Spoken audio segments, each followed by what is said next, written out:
अनंत कोटि ब्रह्मांड नायक राजाधिराज सच्चिदानंद सद्गुरु श्री ब्रह्म चैतन्य महाराज की जय। श्री राम समर्थ। 27 अक्टूबर।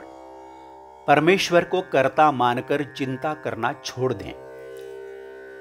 सभी बातों का कर्ता परमात्मा को मानकर हम चिंता करना बिल्कुल छोड़ दें और सदैव समाधान और आनंद में रहें।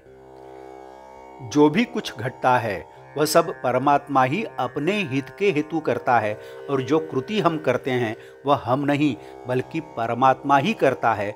ऐसी भावना प्रत्येक बात और क्रिया में रखें। ऐसी भावना रखने में हमारा क्या बिगड़ता है? उसमें कठिनाई क्या है?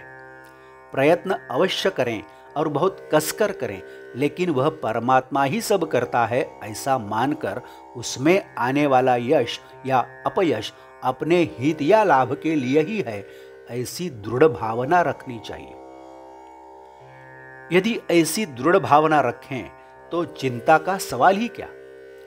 और एक बार चिंता मिट गई तो स्वयं सिद्ध आनंद ही आनंद है।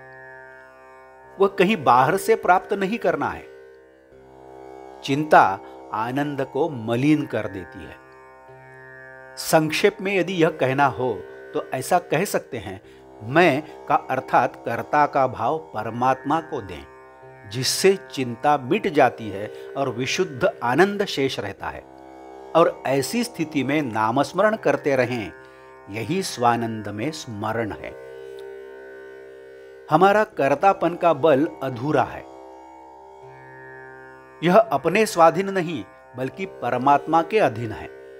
अतः सुख दुख की यातना हमें नहीं परमात्मा को होनी चाहिए। अपने सुख दुख के नाश का मतलब है अपने कर्तापन की भावना का नाश, और अपने कर्तापन की भावना का नाश यानी भगवान ही सब कुछ करता है ऐसी भावना होना। हमारे साथ क्या होता है जरा सोचें। कर्म जब प्रारंभ करते हैं तो चिंता करते हैं, और कर्म करते समय क्या हो रहा है कुछ पता नहीं इसलिए चिंता करते हैं, और कर्म समाप्त होने पर क्या यही फल मिला इसलिए चिंता लगती है। इस तरह चिंता करने वाले आदमी को कभी भी सुख संतोष प्राप्त नहीं होता। चिंता दीमक की तरह ही है।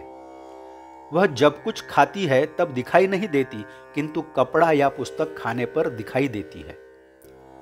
उसी तरह चिंता हमारी निष्ठा कम करती है। उस अवस्था में वह दिखाई नहीं देती, लेकिन बाद में दिखाई देती है।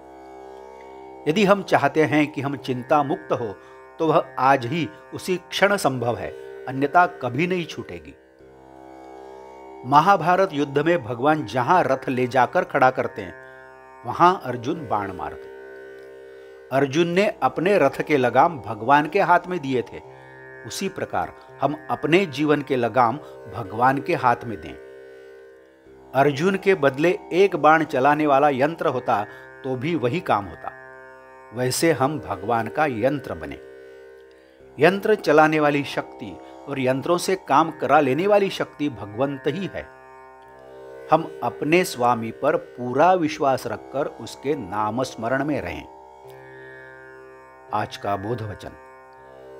हमारी देह प्रारब्ध पर छोड़कर साधक को मजे से उसके सुख दुख की ओर देखना चाहिए। जानकी जीवन स्मरण जय जय राम। नमस्कार। मराठी और हिंदी में श्री महाराज की प्रवचनें आप हर रोज सुन रहे हैं, लेकिन आपसे विनती है कि कृपया चैनल को भेंट देकर प्लेलिस्ट देखिए। प्लेलिस्ट के जरिए आप कोई भी प्रवचन अपनी सुविधा के अनुसार सुन सकते हैं। मैं फिर से एक बार आपसे कहना चाहूँगा कि यदि आपने अभी तक चैनल को सब्सक्राइब नहीं किया है तो कृपया सब्सक्राइब करिए, लाइक करिए, शेयर करिए, कमेंट्स दें, बेल आइकन दबाना मत भूलिए। धन्यवाद। जय जय श्री राम।